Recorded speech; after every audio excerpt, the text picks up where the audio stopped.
Hello everyone, welcome to my channel. और आज हम पढ़ने वाले हैं मध्य प्रदेश की स्थिति के बारे में। ठीक है कि 1947 से लेकर 1956 तक मध्य प्रदेश की क्या स्थिति रही। इसके पहले वाली वीडियो में मैंने आपको बताया था कि जो भारत था वो संपूर्ण देश था, जिसको दो अधिराज्यों में विभक्त कर दिया गया, भारत और पाकिस्तान। भारत में जो प्रशासनिक इकाई थी उस समय 1947 में वो चार भागों में विभाजित थी। उस समय जो प्रशासन सुचारू रूप से नहीं चल पा रहा था, जिसके कारण भारत के जो दक्षिणी क्षेत्र थे, जो खासकर दक्षिणी क्षेत्र में थे, उस क्षेत्र में राज्यों को लेकर मांग उठने लगी और सरकार ने मतलब काफी आयोग का गठन किया गया। 2-3 आयोग जो थे, मैंने आप इसके पहले पढ़ाया, उन आयोग का गठन किया गया और जो प्रशासनिक इकाई थी जो चार भागों में विभाजित थी उसको खंडित कर 14 राज्य और 6 केंद्र शासित प्रदेश बनाए गए। इसके पहले वाले वीडियो में मैंने आपको बताया। आज हम देखेंगे मध्य प्रदेश की स्थिति के बारे में। 1947 से लेकर 1956 तक मध्य प्रदेश की क्या स्थिति रही। ठीक, 1947 से लेकर 1956 मध्य प्रदेश की स्थिति।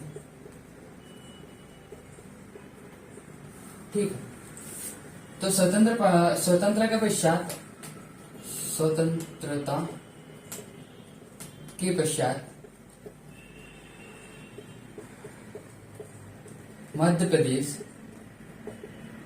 मध्य प्रदेश को तीन पार्ट में बांटा। ठीक है, 1947 से लेकर 1956 जो मध्य प्रदेश की स्थिति उसको तीन भागों में बांटा गया। ठीक है, मध्य प्रदेश 1947 से लेकर 1956 तक मध्य प्रदेश का कुछ मैप इस प्रकार था। इस प्रकार मध्य प्रदेश दिखाई देता था। उसके पहले मध्य प्रदेश कोई अस्तित्व नहीं था। ठीक है, स्वतंत्रता के पश्चात मध्य प्रदेश को तीन पार्ट में बांटा गया। ठीक है, पार्ट ए, पार्ट बी और पार्ट सी। ठीक है, मध्य प्रदेश को 1947 से लेकर 1956 जो मध्य प्रदेश थी उसको तीन भागों में बांटा गया, पार्ट ए, पार्ट बी और पार्ट सी। पार्ट ए में अब हम पढ़ेंगे पार्ट ए के बारे में पहले। ठीक, पार्ट ए। तो पार्ट ए में सीपी सेंट्रल प्रोविजन, ठीक, सीपी, बरार, छत्तीसगढ़, ठीक है, और बघेलखंड।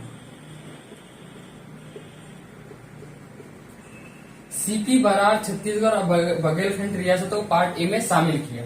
अगर हम पार्ट ए का मैप देखें, अगर लोकेशन देखें तो ये रहा आपका पार्ट ए।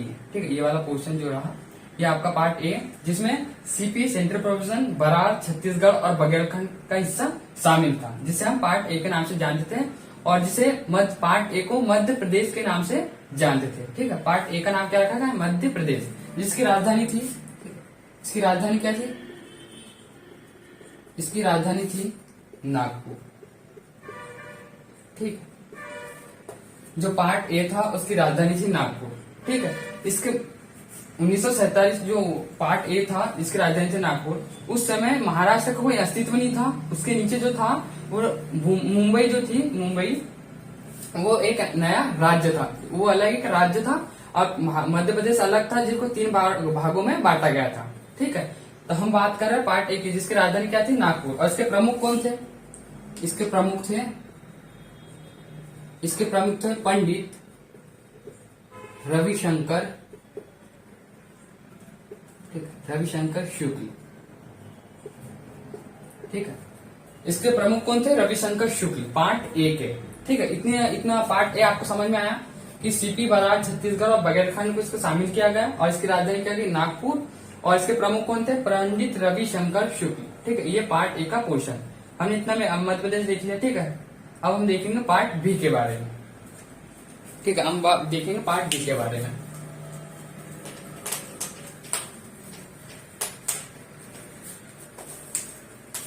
पार्ट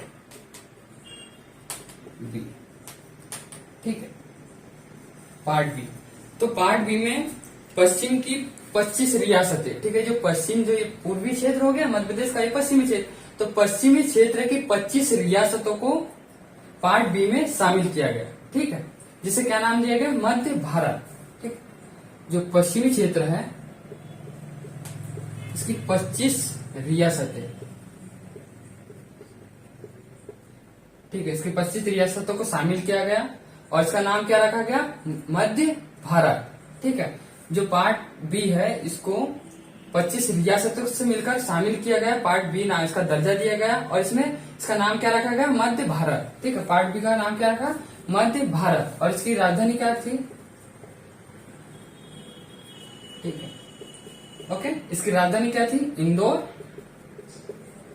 और ग्वालियर।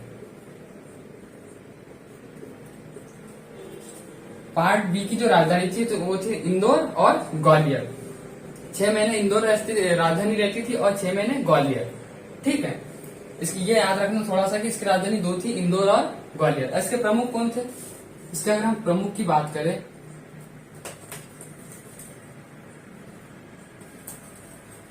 इसके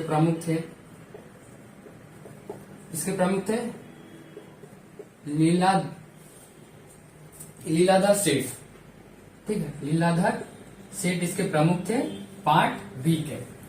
ठीक है, आपको इतना पार्ट बी समझ में आ गया कि पश्चिमी क्षेत्र था उसके 25 रियासतों को शामिल कर पार्ट बी बनाया गया और इसका नाम क्या रखा गया, मध्य भारत, और इसकी राजधानी रखी गई इंदौर और ग्वालियर, और इसके प्रमुख कौन थे, लीलाधर सेठ। ये आपको पार्ट बी भी समझ में आ गया।